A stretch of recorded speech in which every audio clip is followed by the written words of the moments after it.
Mesdames, Messieurs, chers amis et camarades, en ces temps troublés, où le fracas des armes semble toujours résonner plus fort que les voix de la raison, il est plus que jamais nécessaire de rappeler les paroles des grands esprits qui ont éclairé notre histoire.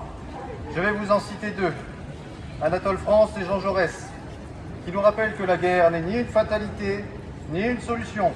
Anatole France écrivait cette phrase restée célèbre: « On croit mourir pour la patrie, on meurt pour des industriels ».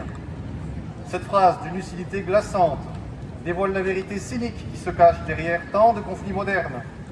Sous couvert de défense, de liberté ou de sécurité, combien de guerres ont été menées pour servir les intérêts économiques, géopolitiques ou idéologiques qui ne sont pas ceux des peuples?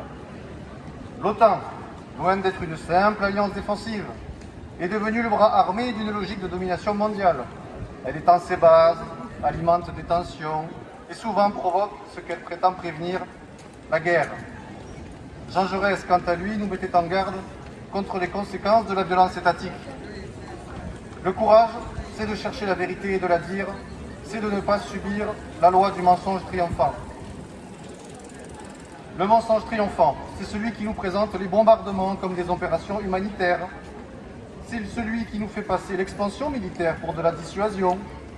Et c'est celui qui nous impose le silence au nom d'une prétendue unité face à un ennemi qu'on désigne sans débat, sans recul, sans vérité. Prenons un exemple historique, l'Union soviétique. 26 millions, 27 millions de morts civils et militaires. Les Américains, 300 000. Pourtant, quand on demande qui a fait le plus gros effort de guerre, ce sont les Américains qui arrivent en premier. Vous voyez la vérité, comment elle est manipulée. Face à cela, le courage aujourd'hui, c'est de refuser l'engrenage de la guerre. C'est de dire non à l'escalade militaire. Non à la soumission aux logiques impérialistes.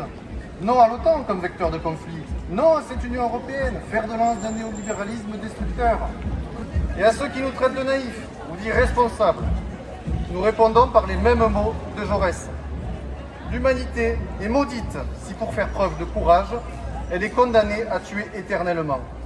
Alors non, nous ne céderons pas à cette malédiction. Nous croyons en un avenir où le courage ne sera plus de tuer, mais de désarmer, de parler, d'écouter et de construire en commun.